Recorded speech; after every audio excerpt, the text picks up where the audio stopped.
In many ways, we have become a nation of, should I say, excuses. We say this person cannot do such and such because, and you fill in the blank, excuses.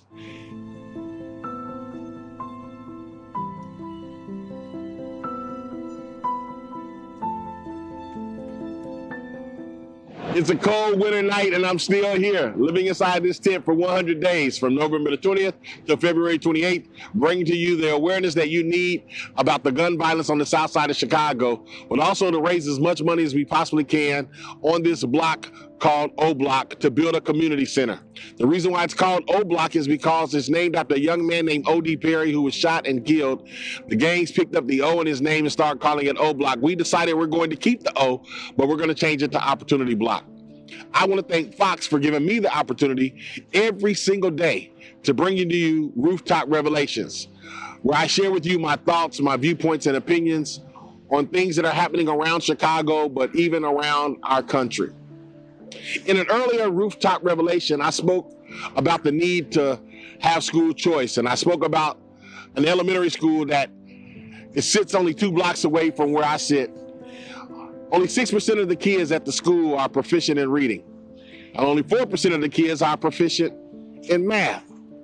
This is simply outrageous and mind-boggling. Well, I believe that school choice is the key to free up our kids to attend better schools of their choice in the city. I cannot ignore the issue of parents.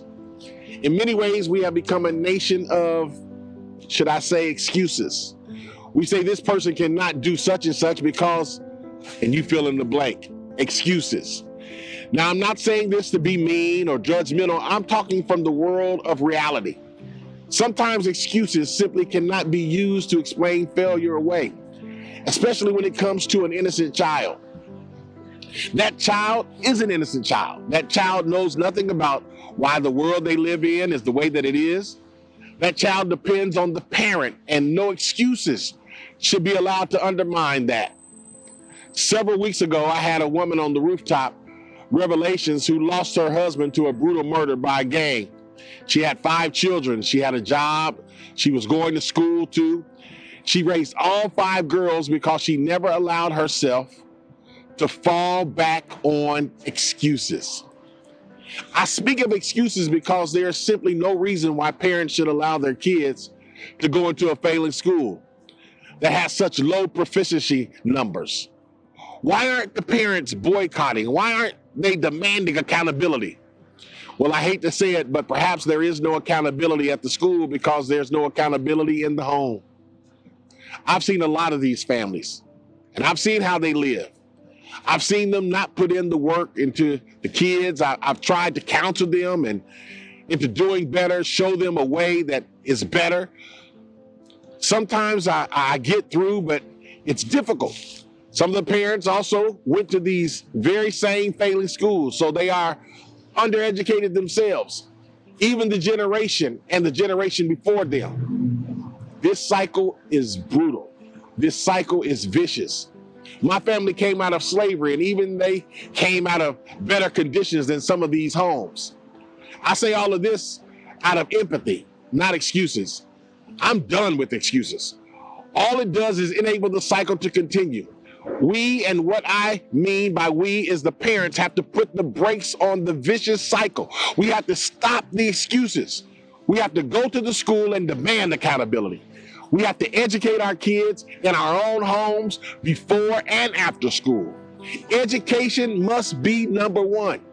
When someone says I can or gives an excuse, we must tell them they have no choice but to be better. The very life of the child depends on that. Think about it. If we make these chances, take charge of our own fates, the children will grow up seeing the changes we are making. The child will come to know that as part of their world, they can't make excuses. They will come to know aspiration. They will know the feeling of what they have achieved and the tests they have passed. They will know the joy of graduating. They'll know the feeling of buying their own home, of having a successful family. They will know that opportunity means what it means and uplifting them, what it can be. Isn't that a far better way than the world of excuses and poverty that they know now? It begins with the parents. It doesn't matter if it's only a father or a mother or a grandparent. It begins with the family. Once you decide to take charge, the doors of the world will open. I know this because that was part of my life. Even now, my mother, who is battling cancer, she calls me every day, and she ends the conversation the same way I've heard her for many, many, many, many years as a kid. Corey, no excuses.